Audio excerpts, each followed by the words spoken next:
bienvenue dans Genèse à Révélation, épisode 31.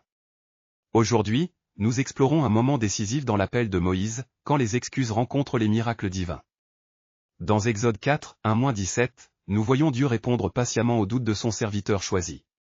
Moïse vient de recevoir l'appel au buisson ardent, mais maintenant il hésite, voici, ils ne me croiront point, et ils n'écouteront point ma voix. Comment Dieu va-t-il répondre à cette résistance ? Par trois signes puissants qui révèlent sa nature et préparent son peuple à la délivrance. Lisons ensemble ce passage remarquable où la faiblesse humaine rencontre la puissance divine. Écoutons la parole de Dieu dans Exode 4, 1-17. Moïse répondit, et dit, voici, ils ne me croiront point, et ils n'écouteront point ma voix. Mais ils diront, l'Éternel ne t'est point apparu. L'Éternel lui dit, qu'y a-t-il dans ta main ? Il répondit, une verge. L'Éternel dit, jette-la par terre. Il la jeta par terre, et elle devint un serpent. Moïse fuit devant lui.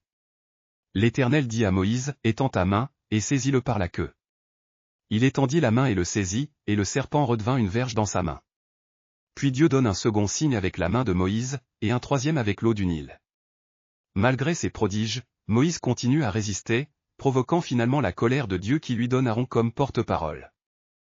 Examinons les détails souvent négligés de ces signes. Premièrement, Dieu demande, qu'y a-t-il dans ta main ? Moïse possédait déjà l'instrument de sa mission, sa simple verge de berger. Dieu ne lui donne pas quelque chose de nouveau, mais transforme ce qu'il a déjà. Deuxièmement, pourquoi un serpent ? En Égypte, le serpent symbolisait la sagesse et le pouvoir pharaonique. Dieu montre que même cette sagesse lui est soumise. Troisièmement, la lèpre sur la main représente le péché, instantanément infligé et instantanément guéri, démontrant le pouvoir divin sur la pureté et l'impureté. Enfin, remarquez que Moïse fuit devant le serpent, même celui qui l'a créé craint sa propre création transformée.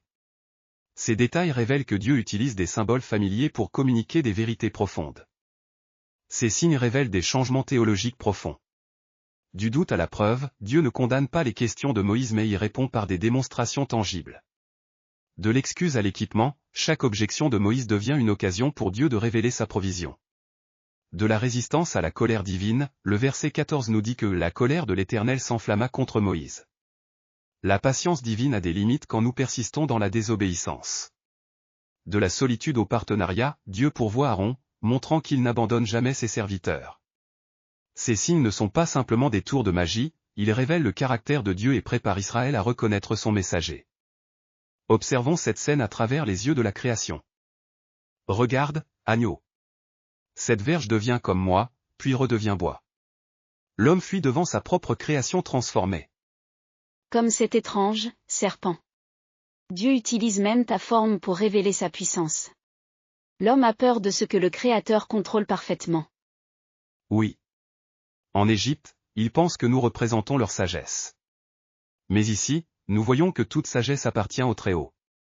Et cette main qui devient blanche comme neige, puis guérit. C'est l'image du péché et de la purification.